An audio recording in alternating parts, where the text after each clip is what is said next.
اب میں کچھ آپ کو رزق میں اضافے کے جو قرآن و حدیث کی روشنی میں وظائف بتائے گئے، طریقے بتائے گئے، وہ ہم سنتے ہیں۔ اللہ کے حبیب علیہ الصلوۃ والسلام کو، نبی پاک علیہ الصلوۃ والسلام کو اللہ کریم نے کیا حکم دیا؟ اللہ قرآن میں فرماتا ہے انستغفروا ربکم ثم توبوا الیہ یمتعکم متاعا حسنا الی اجل مسمی۔ قرآن میں رب فرماتا ہے کہ اپنے رب سے معافی مانگو، پھر اس کی طرف توبہ کرو تو وہ تمہیں ایک مقررہ مدت تک بہت اچھا فائدہ دے گا۔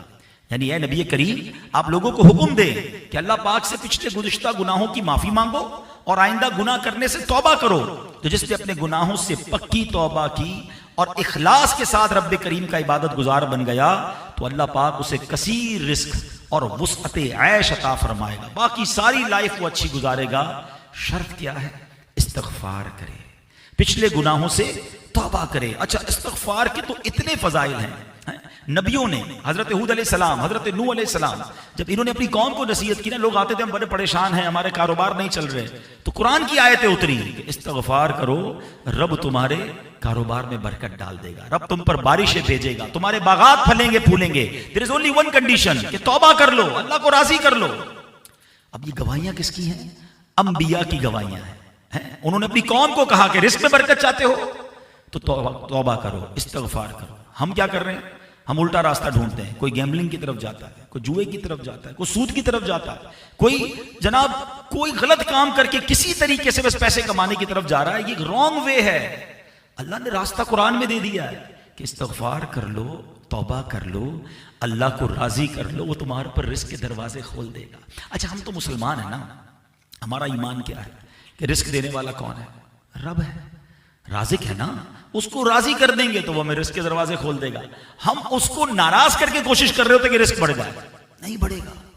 ٹائم بینگ لگتا ہے آپ کو ملٹیپلائی ہو گیا ہے، جھوٹ بول کر، سود کا کام کر کے، غلط کام کر کے، دھوکہ دے کر، اینڈ آف دا ڈے آپ اس کا لاس ہی دیکھیں گے۔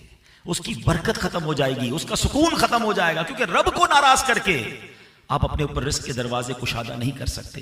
اے میرے پیارے اسلامی بھائیوں، پیارے آقا علیہ الصلوۃ والسلام نے ایک اور جگہ فرمایا، جس نے استغفار کو اپنے اوپر لازم کر لیا، اللہ پاک اس کی ہر پریشانی دور فرمائے گا اور ہر تنگی سے راحت عطا فرمائے گا اور اسے ایسی جگہ سے رزق عطا فرمائے گا جہاں اس کا گمان بھی نہیں ہوگا۔ تو ہم کتنا استغفار پڑھتے ہیں؟ اچھا، ایک مرتبہ سیدنا حسن بصری رحمۃ اللہ تعالیٰ علیہ کا بڑا انٹرسٹنگ واقعہ ہے۔ ایک شخص آیا، اس نے کہا حضور بارش نہیں ہو رہی، آپ نے فرمایا استغفار پڑھو۔ ایک شخص آیا، کہتا حضور کاروبار میں بڑی تنگی ہے، آپ نے فرمایا استغفار پڑھو۔ تیسرا آیا، کہتا حضور بے اولاد ہوں، اولاد کی تمنا ہے، آپ نے فرمایا استغفار پڑھو۔ چوتھا آیا، کہتا حضور زمین ہے لیکن پیداوار نہیں دے رہی، فصل نہیں اگ رہی، آپ نے فرمایا استغفار کرو۔ تو ایک بندہ ساتھ ہی بیٹھا تھا، کہا حضرت الگ الگ پرابلمز، الگ الگ نیڈز، وہ اپنا پرابلم بتاتے، فارمولا سب کو آپ نے ایک دیا ہے، کیا بات ہے، اللہ والوں کی شان دیکھو۔ آپ نے فرمایا اللہ نے چاروں چیزوں کا حل قرآن میں فرما دیا ہے۔ اب قرآن کی آیت سنیے گا، انہوں نے یہ آیت پڑھی، استغفروا ربکم انہ کان غفارا یرسل السماء علیکم مدرارا ویمددکم باموال وبنین ویجعل لکم جنات ویجعل لکم انہارا۔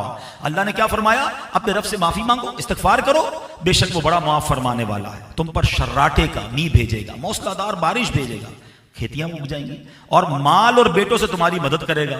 مال آ گیا تندرستی دور ہو جائے گی، بیٹے کا شکایت لے کر آیا تھا بے اولاد ہے تو اولاد بھی دے دے گا، اور تمہارے لیے باغ بنائے گا اور تمہارے لیے نہریں اگا دے گا، نہریں بنا دے گا۔ ایک استغفار، اس کے کتنے فائدے۔